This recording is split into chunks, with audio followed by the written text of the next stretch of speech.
3 marta Angliya vizasidan atkaz olib, mana 4-martasiga biz Ulug'bek akamizga Angliyaning 6 oylik sayohat vizasini olib beryapmiz. Aka, avvalambor sizni tabriklayman. Endi videoga chiqarmadilar, o'shuning uchun kadr ortida biz akamiz bilan suhbatlashamiz. Aka, bitta savol bizga qiziq. Nimaga siz 3 ta atkazdan keyin ham 4-martaga topshirishga rozi bo'lyapsiz? Chunki ko'plar shu 2 marta atkaz olib, bo'ldi, menga kerak emas deydi-da. Nimaga siz shu Angliya vizasini oxirigacha borib mana natijaga erishyapsiz? Nima sababdan aka bunaqa bo'lyapti? Avvalo niyat qilganmiz, boramiz deb. Xudo xolasa yuzimiz yorug' qildi. Hujjatlar joyida edi. Oxirigacha kurashdik, mana oldik. Qisqacha qilib aytaman, Ulug'bek akamizning birinchi vizamiz emas. Bundan oldin biz boshqa ham viza olib berganmiz. Qaranglar, birinchi mana bu Schengen, bu biza olib bermaganmiz. Boshqa firmadan o'zlari qilishgan.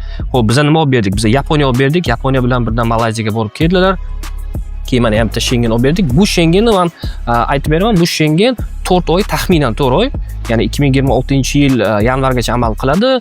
2 martalik, ya'ni 2 marta kirdi-chiqdi qilish huquqlari bor va mana Schengen plus Angliya qilib biza tur ham qilib beramiz akamga. Xo'p, Ulug'bek aka, endi qisqacha qilib bizani shu xizmatimizdan foydalandingiz, shuncha vaqtdan endi bir o'zingizni bir fikringizni bildirsangiz, endi baribir xalqqa qiziq. Xudo xolasa hammaga tavsiya qilamiz. Yaxshi ishlashadi, ishonganmiz. 1 yildan beri, 1 yil bo'ldi ishlaganimizga, ishlaganimizga 1 yil bo'ldi. 1 yildan ham oshdi.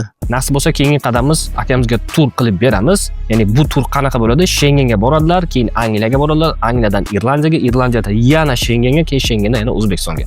Ya'ni bir borganlarida birdaniga pasportini moshni qilib Amerika, Kanada va Avstraliya vizalariga topshirishga tayyor qilib qo'yamiz. Aka, nasib bo'lsa kelgandan keyin maslahatlashib, keyingi qadamlarni qilamiz. Agarda sizga professional viza xizmat kerak bo'lsa, bemalol bizga murojaat qilsangiz bo'ladi. Agarda sizda vizangiz bo'lsa va siz vizali davlatga individual tur xohlasangiz, bemalol tur bo'yicha ham murojaat qilsangiz bo'ladi. Pastda nomerni qoldiramiz. Aloqaga chiqsangiz, o'zimiz batafsilroq ma'lumot beramiz.